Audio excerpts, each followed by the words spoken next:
Marriage is the worst decision you can ever make in your life, unless you make it with the right person for the right reasons. Marriage is not for everyone.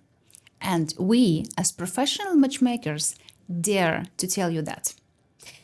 Because marriage is a commitment, and it isn't a perfect world with a perfect person, but rather it's growing up together when you both are ready for this commitment and to accept each other in good and bad. Not only to enjoy this happily ever after and indulge in this endless ocean of sexuality, fun, and great relationships. Everyday life is a little bit different. I was watching Matthew Hussey's podcast the other day, and he said a brilliant thing. It's best to go slow rather than to go fast when it comes to choosing your perfect soulmate, when it comes to choosing your future wife. And that is true. Marriage under 30, he says, ends up in a divorce very quickly. And people who take their time, who go for better learning, better stabilizing themselves, balancing their life more, actually have more chances than somebody who's young. Than others, of course, because you're mature enough to at least know who you want to be with. Exactly. And men think, oh, I'm 40, I'm too old. No, you're great. You're desirable. You are attractive to women. And this is a perfect age. And now, generally, the whole age and perception of age has shifted. Shifted a lot, shifted big time. Because we see in our work on a daily basis, these handsome 40, 45, 50-year-old men who look well, who have good health, who travel around, and they're just doing so well. And they feel themselves like 25, 30, 30. Of course they do, because that's how they look like. But some men said, no. I want to earn all the money. All the money in the world. I want to make myself perfect, the situation perfect. I need to lose weight. I need to do X, Y, and Z in order to be ready for a relationship. No.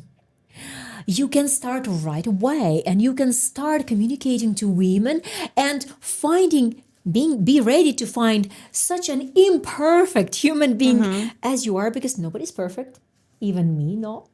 Nobody's perfect, but she's perfect. Yeah, Irina is perfect. Well, thank you so much. I doubt it, but thank you. And you know what else happens during interview? When I interview men, they cannot make up their mind about who they want to marry. They want these unrealistic women who do not exist.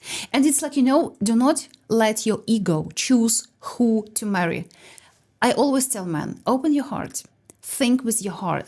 Think with your brains, but feel with your heart. And that's the answer to happiness. This is a very familiar emotion to me, because I'm talking about, no, I don't want to settle. I want this, and he describes the, not a real woman, but unicorn, a mermaid. A mermaid, yes. In a good way. In a good way, but, a woman which consists of 7 different women. And the rest is settling for him. And that is about the fear of commitment and the fear of rejection, unfortunately. And overcoming that and working on it and shifting that from your heart is the biggest step that you can make towards creating your relationships and hopefully marriage. Don't marry someone who you never argue with. Marry someone who you argue well with.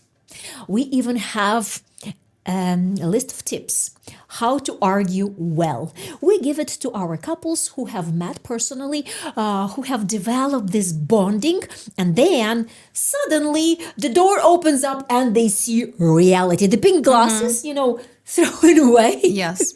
It's like, oh, that's who he is. And they see what's actually happening. That's right. God. Yes, that's right. So tips on how to argue and make peace is a virtue that you need to learn. And one person said, I had an ex-girlfriend who said we never go to bed in Discord. So she says, we spoke till 3 a.m. until kind of it's resolved. And he's grateful for her teaching him that skill. How to argue. She wasn't perfect. How so to they- argue properly. She wasn't perfect. So of course he believed in the perfect world, but she wasn't perfect. So they didn't continue a relationship. But understanding that somebody is not perfect is big part of creating new relationships. There will always be things like, I'm asking these questions when I'm interviewing men. Why you're going to make a great husband? And you know how many great things. I'm financially secure. I'm confident. I have a lot of People love hobbies. talking about themselves, of course. But then I'm asking, what's the other? And these are not necessarily negative features. He doesn't have to be like an animal who smokes drinks and and terrorizes women. Of course. But there are other things like, oh, by the way, this bothers me and that bothers me, or I'm super busy, or I'm super, powerful and achiever, or like I may disappear for a couple of days because I am creative and I need my space. Or I do not recognize faces well. There are people who Or don't do remember not faces. remember names well as well. Yeah, and that's not a bug, it's a feature. It's a feature. I have a question to you as an experienced matchmaker with 28 years of experience in the field of matchmaking. Ta-da. A lot of scientists say that love is not all you need in a marriage. You need compatibility. I need your comments there. Of course, love is multidimensional, and there is passionate love that like hits you on the head and your dopamine under a big needle of strong level of dopamine in your head, in your brain, in your body, and everything else happening. But then it has to turn into friendship love, companionate love, and then you see each other in real light. But then how do you know that you can live with this person? So more important is compatibility. How you can be handling different things together in a way that makes you stronger together. And compatibility is not about common hobbies. It's not About drinking coffee together in the morning. it's not about the same food. But compatibility is your common view on key life values and relationship expectations. So I want relationship like this, and she does the same. This is what you need to be looking for. So the beliefs about 5 key life values that are discovered by my wonderful teacher, Dr. Love, Dr. Terri Orbuch. And these are your beliefs about money, children, career, health, and faith or philosophy of life.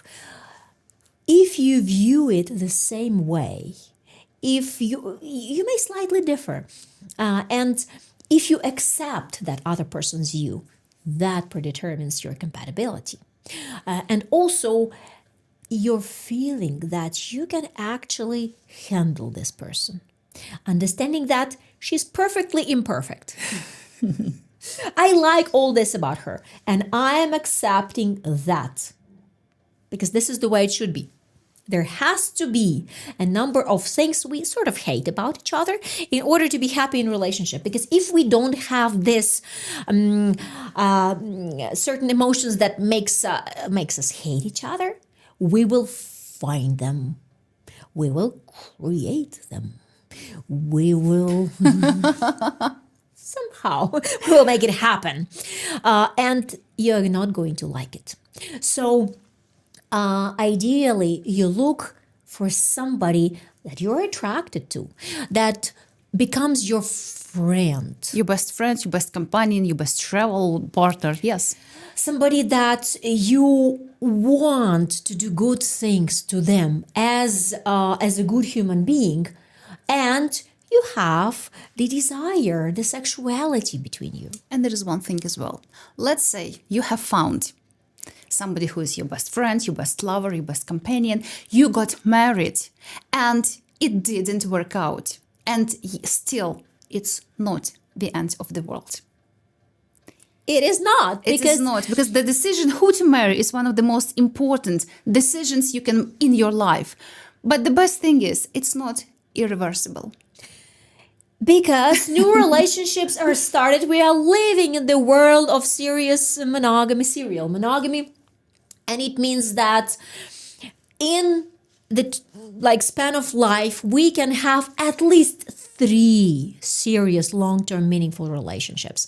And you've just had one and you believe that all women are the same? No. All women will be the same if you aren't doing anything to change your attitude about that. If you keep choosing the same women because your unconsciousness search mechanisms are leading you to choose women that will make you unhappy. You go where you know to go, how to go. It's a broken picker, as we call it. You've connected to that algorithm in your unconsciousness. So change that with good therapy, with coaching later. I have some introduction to make. I want to introduce you to one wonderful person who can do so much good for you, to find your soulmate, to find your best partner, best lover, best companion, whatever. Her name is Natalie Kowal. And here she is, your experienced matchmaker. I've been sitting in this video for about over the time of making this video. Yes, I can change your life if you will go with us. Because I have a team of matchmakers. And first interview is with Irina. That's the first step, the easiest step. Who will help you to figure out how we can make you stronger at this step of your life. And what scenario we can create together for you. How we can help you find your soulmate. Forget about perfect. Your soulmate. And go for it. But before you do, subscribe to Ukrainian Matchmaker YouTube channel. Go to see us in our social networks and definitely marriagebynatalie.com website. Study this. See our We Did It page with happy couples and their stories. And see you on the next video. Ciao. Talk soon.